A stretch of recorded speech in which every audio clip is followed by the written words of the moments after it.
वज़ीर आला गिलगित बल्तिस्तान गुलबर खान ने न्यूज़ कॉन्फ्रेंस की है और न्यूज़ कॉन्फ्रेंस में उन्होंने कहा है कि तारीख में पहली बार काबीना से लैंड रिफॉर्म्स की मंजूरी ली गई है। लैंड रिफॉर्म असम्बली से मंजूर होकर कानून भी बन जाएंगी। इसी पर बात करने के लिए हमारे साथ मौजूद हैं फजलुल्लाह फिराक तर्जुमान गिलगित बल्तिस्तान, फतेहुल्लाह चेयरमैन BOI गिलगित भी हमारे साथ मौजूद हैं। उनसे बात करते हैं। फतेहुल्लाह साहब, बहुत शुक्रिया आज न्यूज़ के लिए आपने वक्त निकाला।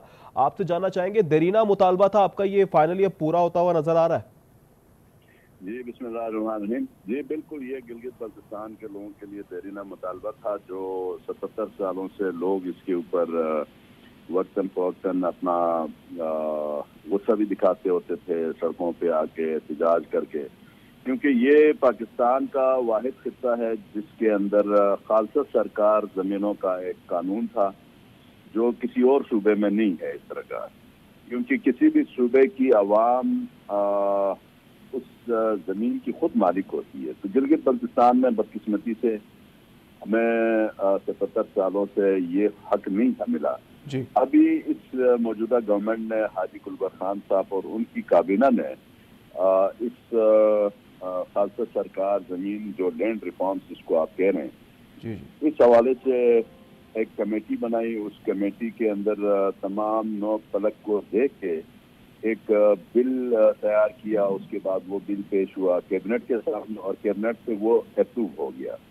अब इंशाल्लाह अगले कुछ ही हफ्तों में ये बिल असेंबली में टेबल हो जाएगा और असेंबली से इसको कानूनी एक शक्ल दी जाएगी जिससे गिलगित बल्तिस्तान के लोग उन जमीनों के खुद मालिक होंगे। इसकी जरूरत क्यों पेश आई, ये बड़ा अहम सवाल आपका होगा आगे, उसको मैं एडवांस में बता देता हूँ।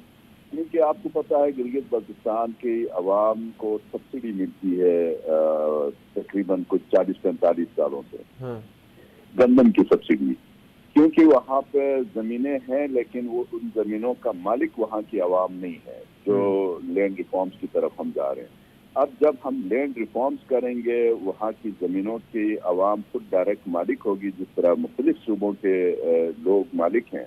ठीक है। तो उसके बाद वो ज़मीनें हमारी एग्रीकल्चर पर्पज़ के लिए इस्तेमाल होंगी। लोग अपनी ज़मीनें खुद आबाद करेंगे और अपने लिए दाना खुद पैदा करेंगे, अपनी फसलें खुद वहाँ पे होंगी। तो इससे हमें ये सब्सिडी का एक सालाना एक बोझ है वो भी हमारा ख़त्म हो जाएगा।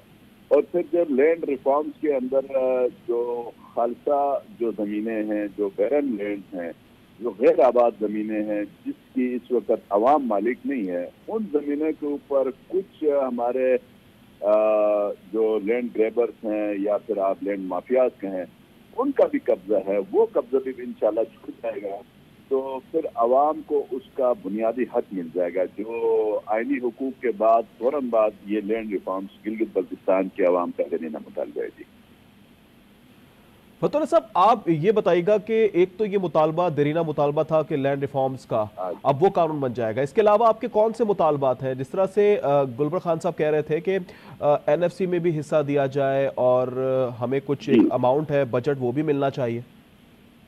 जी बिल्कुल, हमारे मुतालबात में गिलगित बल्तिस्तान की आवाम के मुतालबात में पहले नंबर पे तो आप ये कह लें कि आईनी हुकूक हमारा मुतालबा है कि हमें 5वां आईनी सूबा डिक्लेयर किया जाए, जिसके लिए अभी इंशाल्लाह ठीक है हमारा प्रोसेस आगे पॉजिटिवली चल रहा है।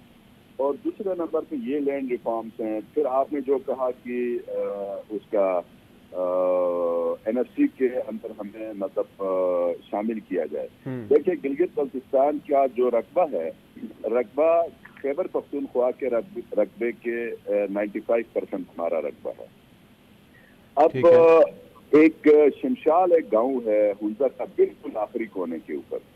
उस गांव के अंदर अगर 20 घराने हैं तो हमने वहाँ पे बिजली भी देनी है, हमने वहाँ पे वाटर सप्लाई देनी है, हॉस्पिटल देना है और स्कूल भी देना है, क्योंकि वो हमारी आवाम है। आवाम को ये तमाम सहूलियात देना रियासत की अहम जिम्मेदारी है। तो अब हमें जो ग्रांट मिलता है डेवलपमेंट की मद में टोटल सालाना 20 अरब रुपया मिलता है, जो आप समझ लें एक पीनट है। तो आबादी को अगर सामने रखें तो आबादी हमारी तो 20 लाख है, लेकिन उस आबादी के तकरीबन बराबर सालाना हमारे पास टूरिस्ट आता है गिलगित बल्तिस्तान में। اور یہ جو این ایف سی ہم اس لیے ڈیمانڈ کر رہے ہیں کہ این ایف سی کا جو 4 سے 5 اس کے جو انڈیکیٹرز ہیں اس میں جو پاپولیشن ہے، پھر آپ کی غربت کا جو لیول ہے، اور پھر آپ کا رقبہ ہے. اب رقبے کے لحاظ سے ہم نے جو اپنا کیلکولیشن کروایا تھا کہ ہمارا این ایف سی میں کتنا مطلب شیئر بنے گا، تو اس حساب سے ہمیں سالانہ 150 ارب روپے بنتا ہے. بالکل ٹھیک ہے. جبکہ ہمیں اس کے بدلے ہمیں ٹوٹل 20 ارب ڈیولپمنٹ میں ملتا ہے. تو جس کی وجہ سے وہاں پہ لوگوں کو سہولیات اس حساب کی نہیں ملتی. آج میں آپ کو ایک بات بتاؤں آپ کے نیشنل میڈیا کے ذریعے کہ گلگت بلتستان کی عوام بہت زیادہ پڑھی لکھی ہے. آپ نے سنا ہوگا کہ ہمارے جو لٹریسی ریٹ ہے وہ بہت زیادہ ہے. ہمارا نوجوان ان چیزوں کو بہت باریک بینی سے دیکھتا ہے اور وقتاً فوقتاً آواز اٹھاتا ہے. تو مجھے امید ہے، مجھے یقین ہے کہ ریاست گلگت بلتستان کے لیے جو ریفارمز کے اندر لینڈ ریفارمز ہوں، یہ این ایس سی کا ایوارڈ ہو، قومی اسمبلی اور سینٹ میں ہماری نمائندگی ہو، اور ہمارے جو آئینی ادارے ہیں پاکستان میں ان کے اندر گلگت بلتستان کی نمائندگی ہو، تاکہ لوگ سکھ کا سانس لے سکیں. واحد خطہ ہے جو پاکستان کے بہت زیادہ محب وطن ہیں. محب وطن ہونے کا میں آپ کو سب سے بڑی جو مطلب ایگزامپل دے سکتا ہوں. جتنی آج تک ہندوستان سے ہماری جنگیں ہوئی ہیں، ان جنگوں میں الحمدللہ این ایل آئی جو ہے ہماری نیشنل لائٹ انفینٹری جو ریجمنٹ ہے، اس کی جو قربانیاں ہیں، انہوں نے جو بارڈرز کے اوپر فائٹ کیا ہے اور شہداء کی جو لسٹ ہے وہ سب سے زیادہ ہے. تو لہٰذا اب وقت آ گیا ہے کہ گلگت بلتستان اپنے ریفارمز کی طرف جائے اور لوگوں کے بنیادی حقوق ان کو مل جائیں. تو اگر ایک پھلتا پھولتا گلگت بلتستان، پھلتے پھولتے پاکستان کی ایک اچھی ضمانت ہوگی. Chairman board of investment Gilgit Fateh Ullah صاحب ہمارے ساتھ موجود ہیں. آپ نے اپنا قیمتی وقت دیا آج نیوز کو، آپ کا بہت شکریہ. دیرینہ مطالبہ ہے گلگت بلتستان کا آئینی ریفارمز کے علاوہ لینڈ ریفارمز اور این ایف سی ایوارڈ میں حصہ، یہ تمام تر مطالبات کیے جا رہے ہیں. آپ کا بہت شکریہ. News studio